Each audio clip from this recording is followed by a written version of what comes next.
Knattspyrnudeildir íþróttafélaganna í bænum halda uppi kröftugu íþróttastarfi nú í sumar eins og undanfarin ár. Liverpool-skóla Þórs lauk í síðustu viku en 16. júní hóf göngu sína Arsenal-skóli Knattspyrnufélags Akureyrar. Skólinn er nú haldinn í 5. sinn á Akureyri en það eru þjálfarar frá enska knattspyrnuliðinu Arsenal sem sjá skipulagningu hans. Þjálfarar frá íslenskum félögum aðstoða þar einnig við æfingar. Í ár taka 200 krakkar þátt og það hefur því verið í nógu að snúast á KA-svæðinu. Arsenal-skólinn hófst núna mánudaginn 16. júní. Segðu mér, hvernig hefur gengið núna í vikunni? Það hefur gengið mjög vel, bara vonum framar. Þannig að fengum frábæra þjálfara frá Arsenal og allir krakkarnir komu hingað bara til að læra og hafa gaman, þannig að þetta er bara virkilega góð stemningina. Nú hefur verið að hvetja stelpur til að sækja skólann til jafns við stráka. Var aðsókn þeirra meiri nú en undanfarin ár? Ég held að það sé bara mjög svipuð og undanfarið. Það eru fleiri strákar í skólanum, en við erum með flottan og stóran og góðan stelpnahóp, þannig að bara mjög ánægður bæði með strákar og stelpur sem mæta, flottir hópar.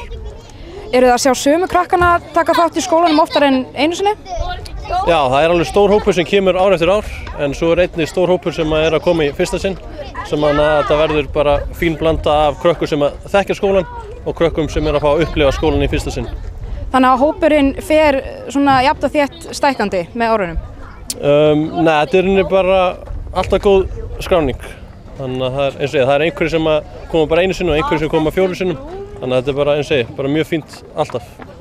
Nú var ég að heyra að krakkar eru að koma af öllu landinu til þess að taka þátt í skólanum. Hvað eru það að koma frá mörgum félögum? Það eru að koma krakkar frá 35 félögum frá öllu landinu sem þú sagðir. Það er Ísafjörður, Vestmannaeyjar, Grindavík, Austurlandið, þannig að þetta er alls staðar af landinu. Það er langflestir af Norðurlandi en það styst að fara. Er þetta í fyrsta skiptið sem þú ert að taka þátt í Arsenal-skólanum? Nei, þetta er í annað. Ok, og af hverju ákvaðstu að taka þátt aftur? Út af því að mig langar að læra meira í fótbolta og svo er þetta bara svo skemmtilegt. Hvað eru búin að vera að læra? Bara alls konar knattrak og að snúa boltanum og halda lofti og... Er erfitt að skilja útlendu þjálfarana sem eru með ykkur? Nei, en stundum. Ertu búin að læra eitthvað nýtt í ensku? Já. Getur komið með dæmi? Control. Eru þið að taka í fyrsta skipti þátt í Arsenal-skólanum? Nei, þetta er í annað skipti, 3. skipti. Og bara er svona gaman að þið ákveða að koma ár eftir ár? Já, þetta er mjög skemmtilegt og maður lærir mikið. Já. Hvað eru að helst að læra? Bara svona, við erum með boltan og tækni og svona. Bara læra að nota bara spacið og eitthvað. Er erfitt að skilja útlensku þjálfarana? Nú fer kennslan mikið fram á ensku, eða ekki? Jú. Já, það er ágætlega. Ég skil hann. Eru búin að læra einhver ný orð á ensku sem er notað mikið í fótboltanum? Já. Venus. Haldið þið með Arsenal? Nei, ég er púllari sko. Ég er púllari, grjótari púllari.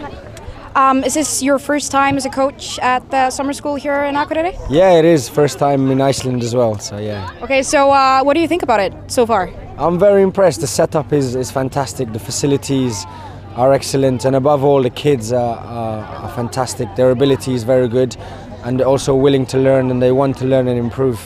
And that's what we're really here for, to give them a little bit extra, something different. Has the language barrier been a problem when communicating with the kids? Not at all, not at all. The kids, most of them got very good English. They understand a lot better than they can talk back. And obviously we have the assistants who have been excellent. They help when needed to translate. And the kids have been very good in helping each other understand as well. Have you learned any Icelandic words while being here? To be honest, no, not really. I think vesti for the shirt, that's about it. That's about it. Does it happen often that foreign football clubs reach out to Arsenal with ideas such as this one to jointly organize a happening like this, a summer school like this? Yeah, of course, it happens quite a lot around the world.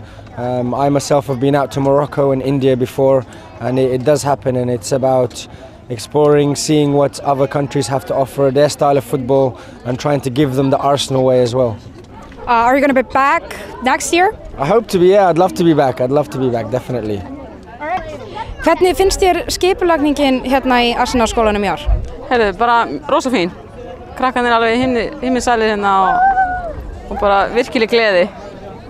Nú þið mæðgurnar að koma alla leið frá Húsavík. Var það þess virði? klárlega og verður örugglega ári aftur. Þannig að þú mælir með þessum skóla sem svona sumarafþreyingu fyrir bæði stráka og stelpur hérna á Norðurlandi? Já, þetta bara, mér finnst skipulagningin rosa flott hérna og haldið vel utan um þetta og það skiptir rosalega miklu máli. Þannig að upplifun hjá krökkunum alveg frábær og algjörlega þess virði.